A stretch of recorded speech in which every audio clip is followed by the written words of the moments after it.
नमस्कार, प्रणाम। मैं त्रिपाठी आराधना आप सभी का अपने इस नए वीडियो में स्वागत करती हूँ।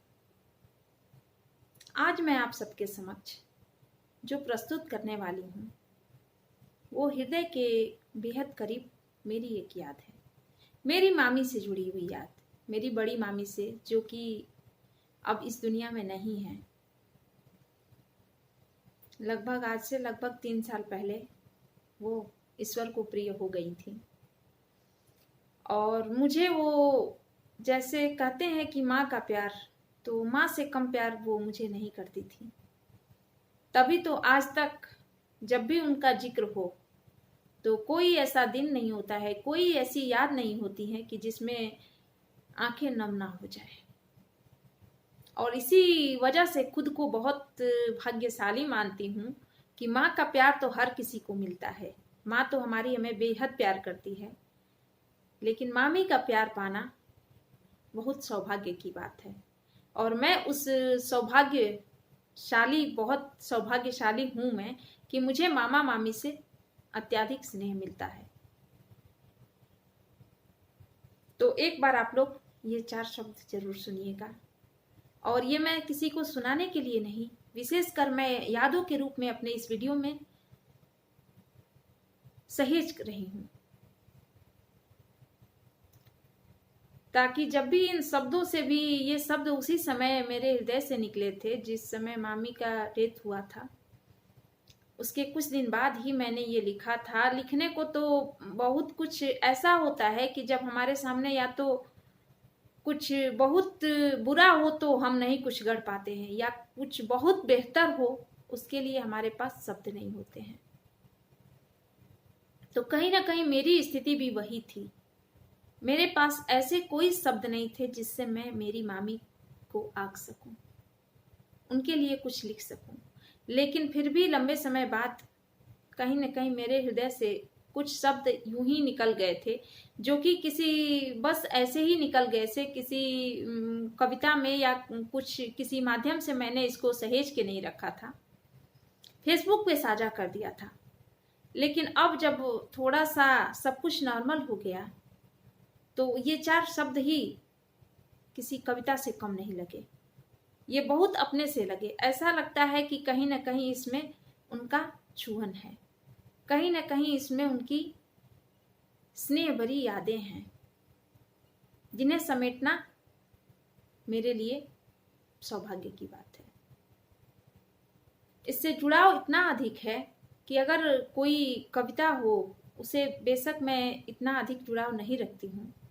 अपनी ही लिखी रचना, और जो भी रचनाकार हैं वो समझ सकते हैं कि रचनाकार के लिए उसके कलम से रची हुई कोई भी रचना अधिक प्रिय होती है।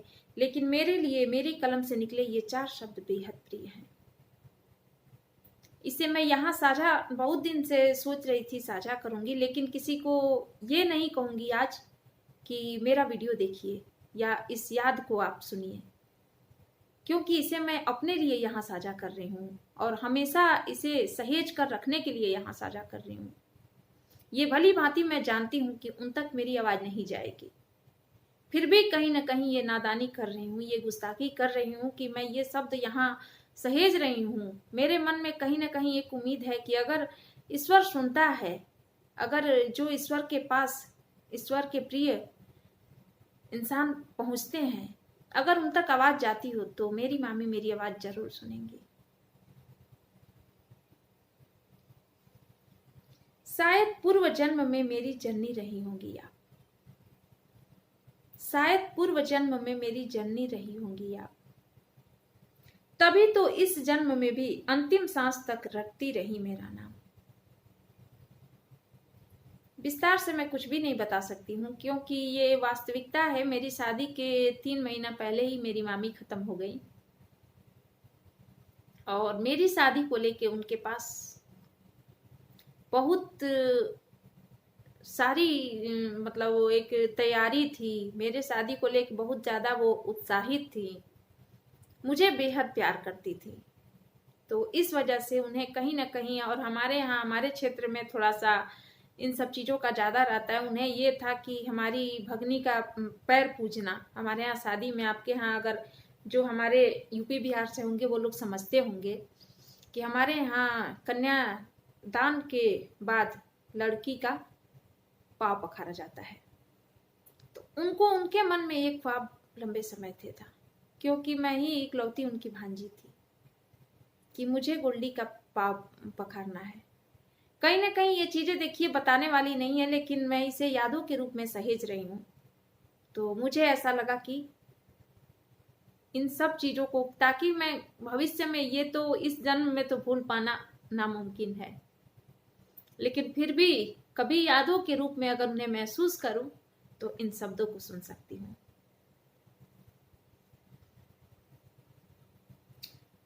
चाहती रही मेरा भला, खोजती रही मेरा सुनहरा भविष्य, जिसमें कहीं कोई गम ना हो।